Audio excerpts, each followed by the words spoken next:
Oratrice des renom, femme du pasteur et consacrée pasteur, responsable des femmes dynamiques, ce visage est celui de Déborah Banza, pasteur au ministère Génération Joël, secteur Centre-Ville Likasi. Ok, j'ai vraiment un long parcours. J'ai donné ma vie au Seigneur en 1992, à l'âge de 13 ans. Et donc j'ai 32 ans dans la foi.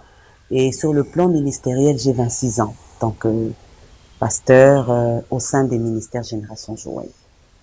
Je suis pasteur et je suis prédicatrice. Je prêche la parole de Dieu.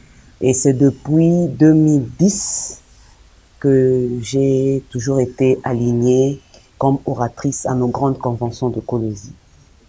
Et à part ça, je sers le Seigneur à Likasi. Et Dieu m'a fait grâce.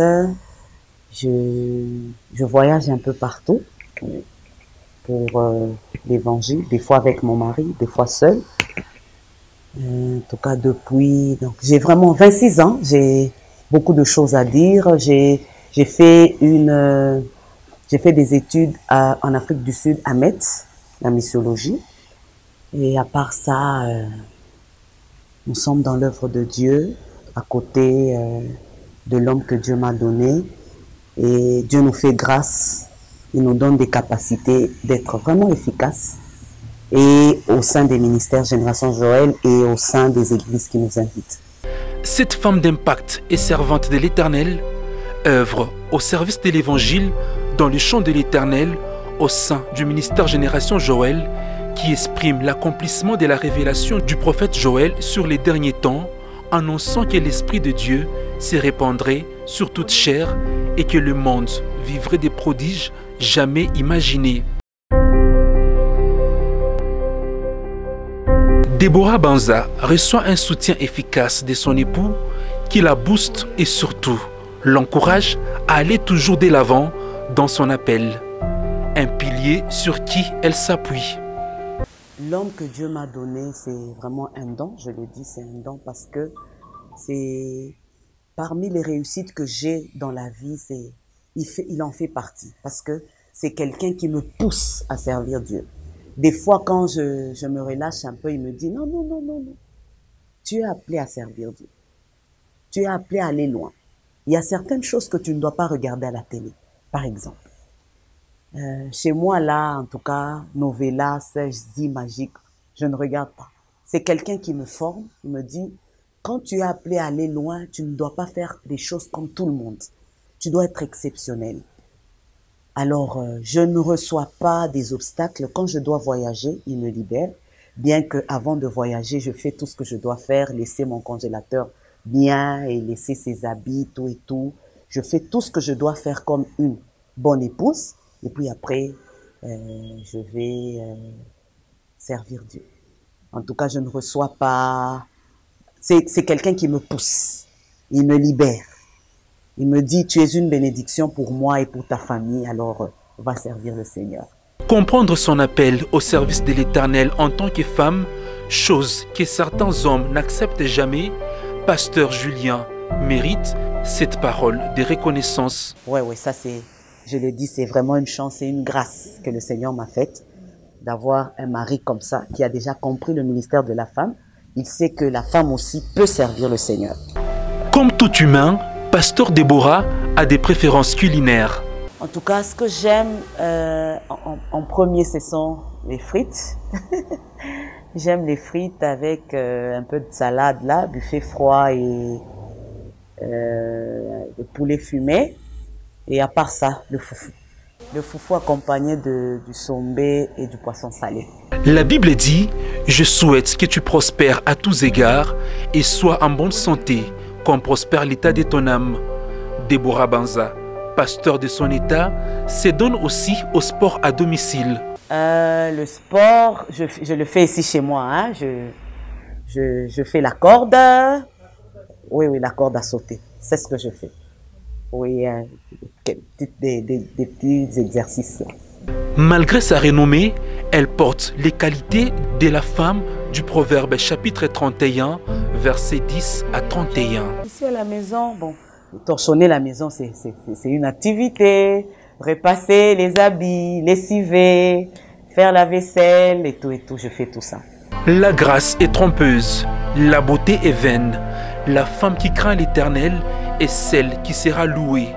Récompensez-la du fruit de son travail et qu'emporte ses œuvres la loue. Pasteur Banza mérite bel et bien ses trophées. Comme celui-ci, c'est le trophée du pasteur Julien qui est mon mari. Et celui-là, il est à moi. Ces trophées, on nous les a remis à notre convention de Colosie de 2022. Ouais. Donc, j'étais oratrice et on m'a remis ce trophée. Okay. Ce trophée, on me l'a remis à une des conventions des femmes dynamiques. En tout cas, chez nous, les mamans et les sœurs, donc nos cultes des mamans et des sœurs, nous disons c'est un culte des femmes dynamiques. Donc, c'est ça notre appellation. Donc, ce trophée, on me l'a remis à une des conventions des femmes dynamiques. Je ne sais plus, je pense c'est 2022 aussi, parce que c'était au mois de janvier. Et ce trophée, on me l'a remis à une des conventions des femmes dynamiques qui s'était passée au bâtiment du 30 juin en 2021. Et ça, c'est en 2020. Les autres trophées se trouvent au bureau. J'ai vraiment beaucoup de trophées.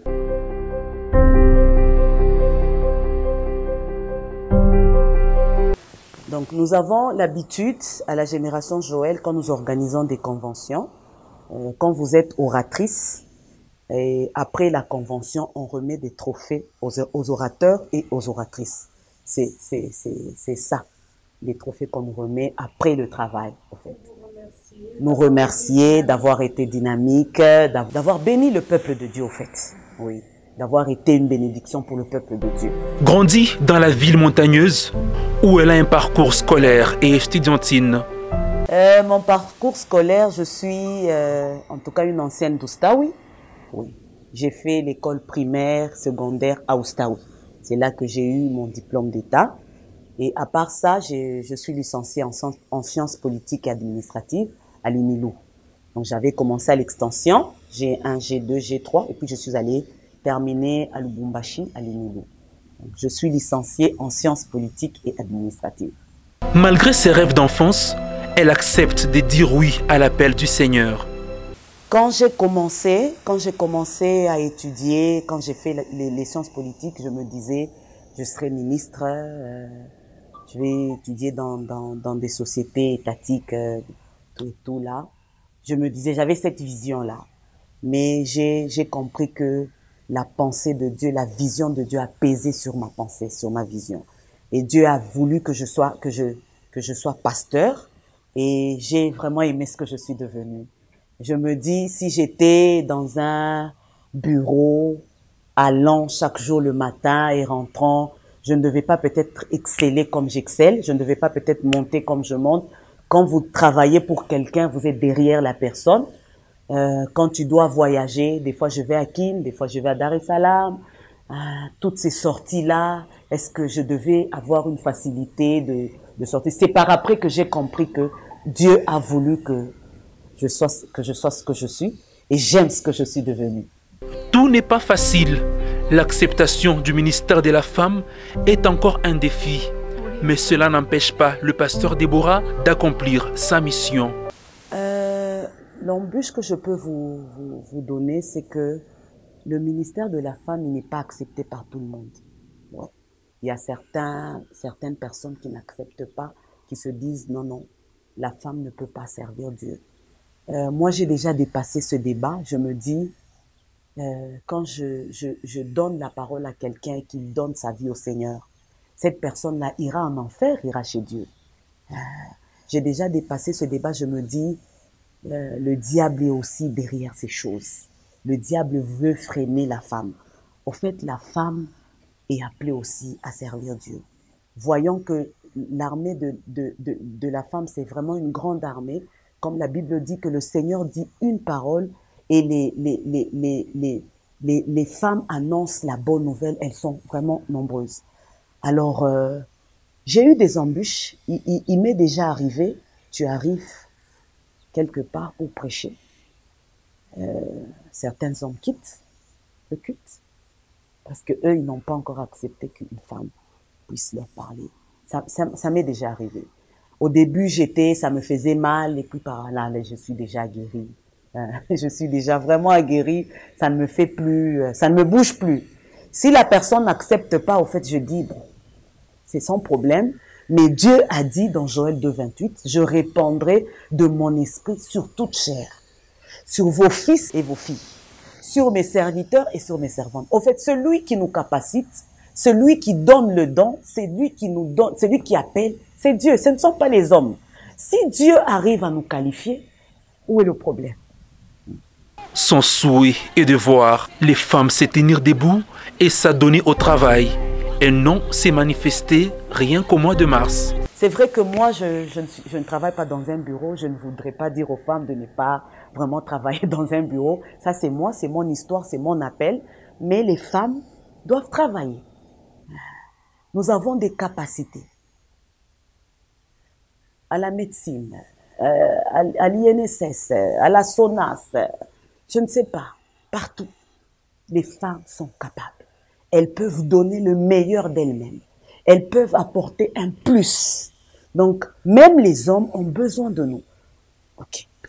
En tout cas, je voudrais dire aux femmes, je ne suis pas adepte des femmes qui attendent seulement le mois de mars pour se lever. Je ne suis pas vraiment adepte de ça. Nous devons nous lever toute l'année. Nous sommes là toute l'année. C'est comme si nous attendons le mois de mars.